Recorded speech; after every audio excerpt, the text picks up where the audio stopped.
C'est la plus grande fusée envoyée dans l'espace au niveau du continent. C'est la première fusée qui doit dépasser l'atmosphère au niveau du continent. Et c'est une fusée porteuse avec presque plusieurs sortes de technologies que nous allons tester dans cette fusée qu'on n'a jamais testée en Afrique. Et c'est comme ça que nous avons beaucoup d'Africains, ils attendent la fusée et ils nous font impression. Si les Américains ont leurs astronautes, les Européens leurs spationautes, les Russes leurs cosmonautes, Keka, lui, aimerait être le premier galaxionaute à quitter la Terre. C'est encore petit, mais quand même, nous commençons. Et pourquoi est-ce qu'on ne peut pas forger un nom? Et c'est comme ça que j'ai forgé le nom de galaxionaute. Et moi, je dois absolument être galaxionaute avant que je meure.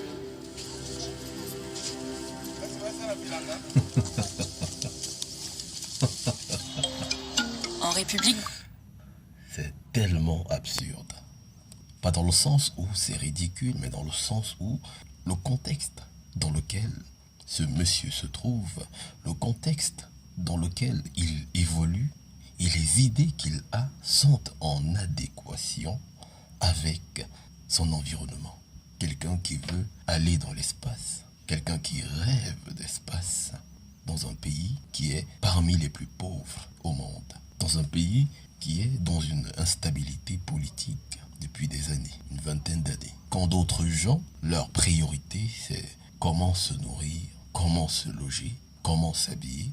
Tu as Keka, lui, il rêve d'espace, comme Elon Musk rêve de la Lune, alors que sur Terre, il y a plus de problèmes qu'il y a sur la Lune. Moi, je trouve que c'est une manière de fuir les réalités, de fuir une certaine forme de déterminisme presque tragique dans son propre pays. Quand un être humain se met à rêver de plus de choses qu'il y a au ciel que sur terre, c'est une manière de fuir. Il cherche une voie échappatoire, quelque chose qui lui permettra de ne plus avoir à penser des réels enjeux auxquels il fait face chaque jour. Keka, lui, il s'enferme dans son rêve de lune. C'est beau, c'est en avance. C'est en avance dans son pays. Ça dénote de tout ce qu'on peut voir en Afrique en général. Même le Nigeria, qui est la première économie en Afrique, je n'ai pas vu ou ouï dire quoi que ce soit à propos d'un programme spatial, à part en Côte d'Ivoire, mais là je pense que c'était une lubie politique. Au Congo, il y a des gens qui, eux, comme Keka, il met les mains dans le cambouis. Il essaie. Les galaxionautes.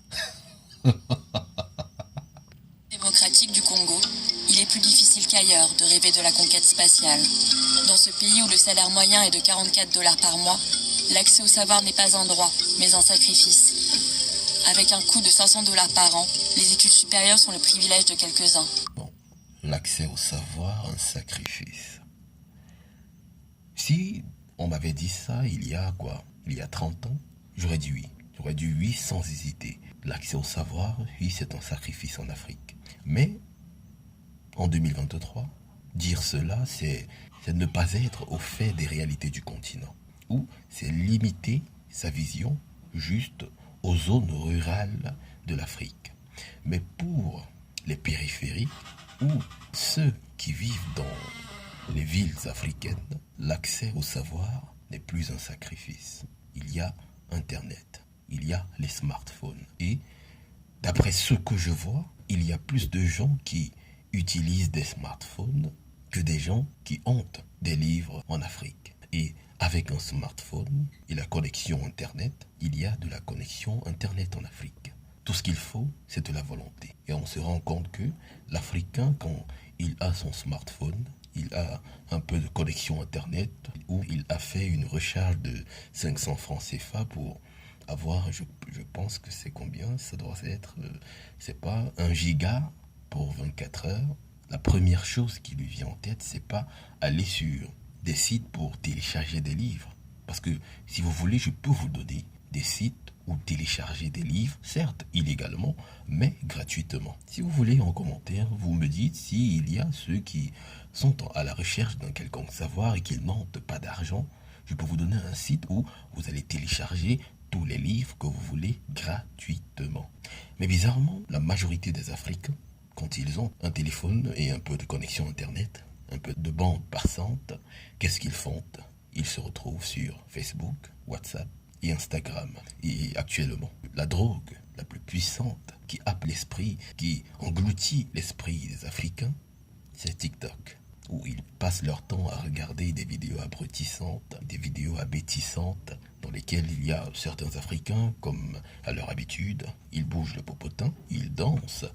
Il y a d'autres, ils font de la comédie pour faire rire les masses, déjà pauvres intellectuellement, spirituellement et même matériellement. Ou ils écoutent des directs de gens qui concrètement ne disent rien. Des directs des gens qui concrètement n'apportent aucune plus-value. C'est juste, même pas du divertissement, mais un genre de contenu inutile, profondément idiot, où ça n'existe que pour satisfaire la curiosité malsaine de certains Africains, ou des contenus où il y a une certaine forme d'entretien du folklore qui est beaucoup plus axé dans le mystique, dans l'exotérique ou la sorcellerie.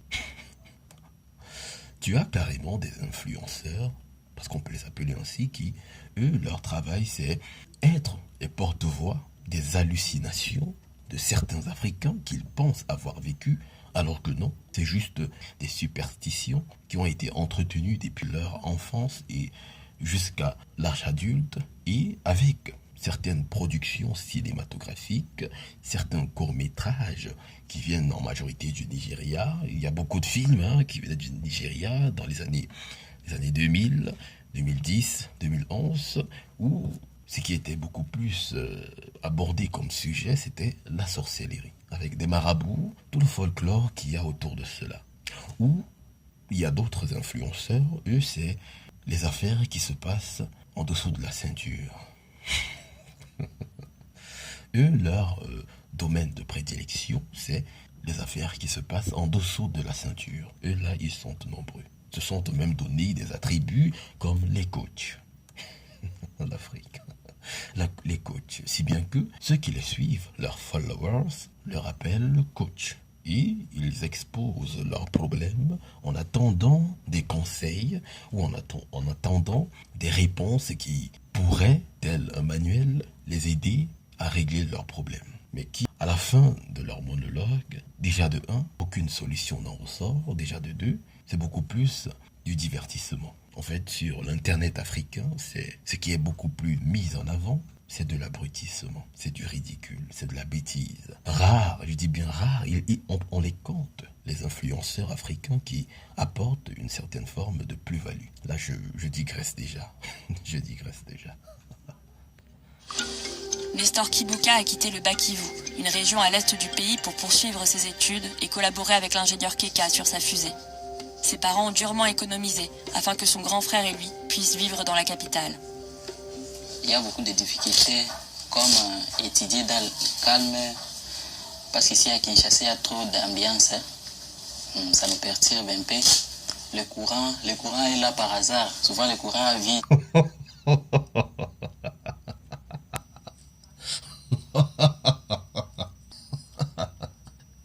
Eh bien, c'est un jeune Congolais qui le dit. Si ça avait été un blanc qui était venu au Congo comme ça en touriste et qui avait vécu une situation pareille ou dans laquelle il avait le courant 2 heures par jour, on aurait dit sale raciste de colon. Alors que non, ça c'est un petit Congolais qui le dit.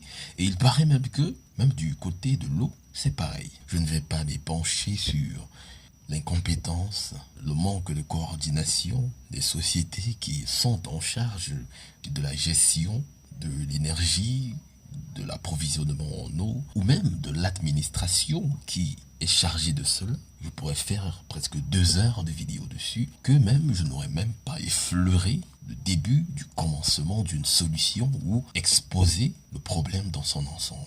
Parce que dans la grande majorité des cas, il y a d'abord un problème d'entretien des infrastructures qui sont chargées d'approvisionner, d'acheminer cette énergie jusqu'aux particuliers, ou un manque d'investissement dans les domaines qui concernent l'énergie et les besoins publiques. Parce qu'en majorité en Afrique, les entreprises qui gèrent l'approvisionnement en eau, l'approvisionnement en énergie et certains services sont des entreprises gérées par l'État. D'autres pays dénationalisent, mais en majorité, ce sont des entreprises nationaux. Et on se rend compte que, bon, même comme ça, c'est l'argent du contribuable congolais, les deniers publics qui sont récoltés et on les compte par année en milliards.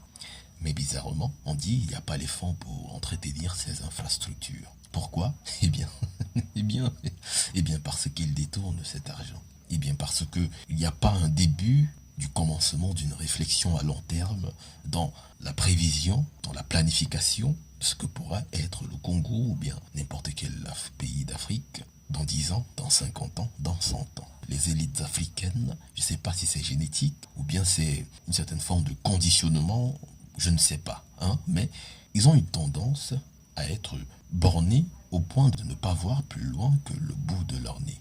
Tu poses un problème à une élite africaine, ce qui m'était arrivé de faire, comment vous voyez votre pays dans 50 ans? Un m'avait répondu un jour, je ne sais pas. Et d'ailleurs, d'ici là, je serai mort. En ce qui s'agit de l'Afrique, bon, je sais qu'économiquement, il y aura un boom économique. Au niveau de la stabilité, que ce soit politique, au niveau même d'une certaine forme d'évolution au niveau de la société,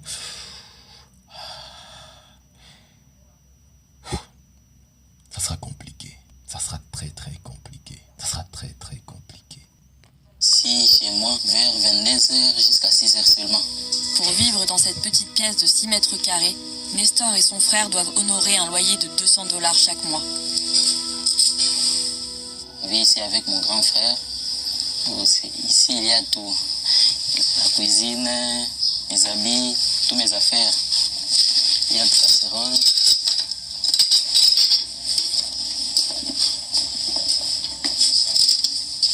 C'est ici qu'on prépare. On prépare la nourriture. On achète là au marché et puis on vient préparer ici. Pour vivre ici, il faut avoir un peu de moyens. C'est pourquoi quand on termine à étudier ici, si on n'a pas trouvé du boulot, on rentre chez nous. Ça fait beaucoup d'argent pour mes parents. C'est pourquoi ils se sacrifient pour qu'on puisse venir ici à Kinshasa, même si la vie est dure. C'est petit. Là aussi, c'est difficile de trouver. Mais ça vient à 22h et ça coule petit à petit. Donc on se force à puiser de l'eau la nuit. On garde ici. Je remplis l'eau le soir pour qu'on puisse l'utiliser pendant la journée. Nestor étudie les sciences et l'électronique à l'Institut supérieur des techniques appliquées. Comme vous avez pu le voir comme moi, ils ont, du moins lui et son grand frère, ont un style de vie très spartiate, très dur. Même si pour le Congo, c'est plutôt aisé. Pour un Congolais, où ce jeune homme vit avec son frère, c'est aisé. Même si c'est avec difficulté. Bon, en Afrique, qu'on soit clair, il n'y a pas de classe moyenne. Ça n'existe pas. Ça n'existe pas. En Afrique, soit ils sont dans l'extrême pauvreté, ou dans une pauvreté moins aiguë, mais bon, comme dans le style de ce jeune homme, soit on est dans l'extrême richesse. En Afrique, il n'y a pas d'entre-deux. Ça n'existe pas.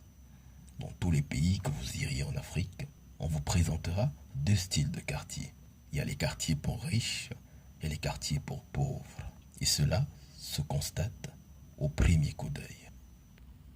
Un choix audacieux dans ce pays où en matière de technologie, tout reste à faire.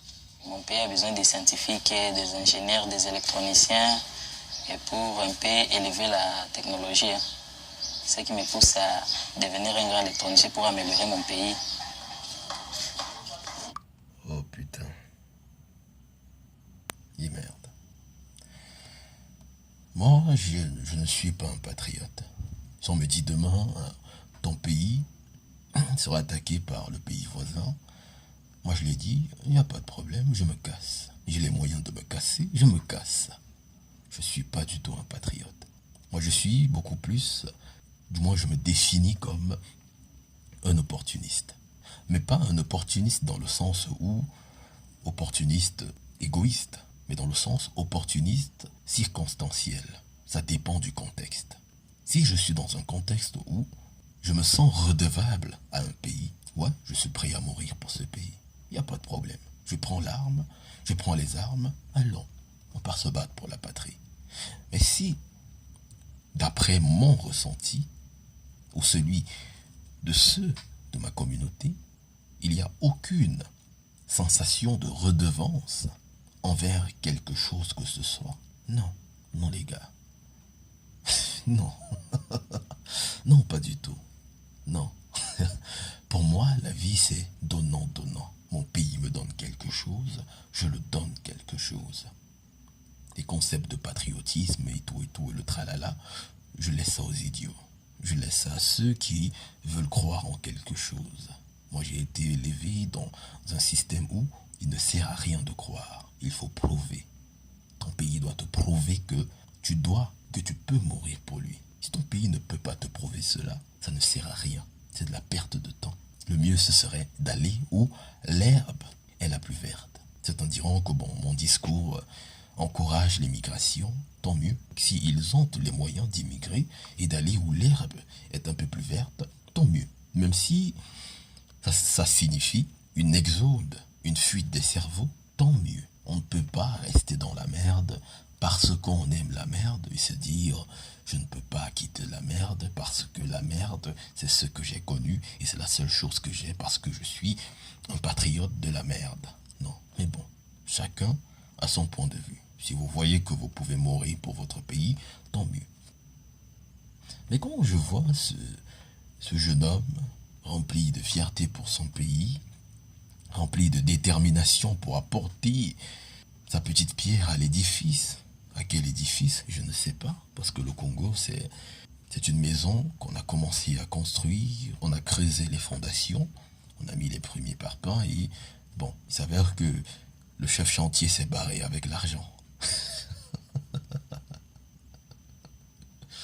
Et bizarrement, le propriétaire du chantier continue toujours à faire des virements en espérant que sa maison sera prête, mais bon, à chaque fois, le chef chantier prend l'argent et met dans sa poche et rien n'est fait.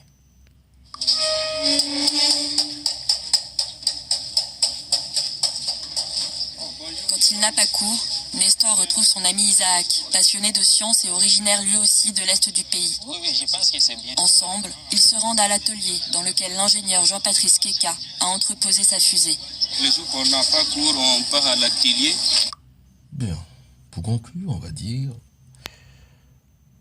les galaxionautes, troposphères, tous les délires de notre cher Keka, c'est juste des fantasmes de gamins, des rêves de gamins qui, vaille que vaille, quoi qu'il en coûte, même dans la merde, il essaiera de se donner une impression d'être le pionnier d'un programme spatial balbutiant, que dis-je, clignotant, vacillant, le tout dans l'espoir que après lui, il y aura des gens qui vont reprendre le flambeau, mais il se fourvoie, il se trompe. Après sa mort, on oubliera même qu'il y avait eu un certain Keka qui avait l'habitude de faire décoller des petites fusées bricolées. Du moins dans l'esprit des Congolais, ils ne se rappelleront plus. Mais dans l'histoire, bon, ça restera gravé quelque part, écrit quelque part. Un rêveur qui rêvait de plus de choses qu'il y a au ciel que sur terre. À très bientôt.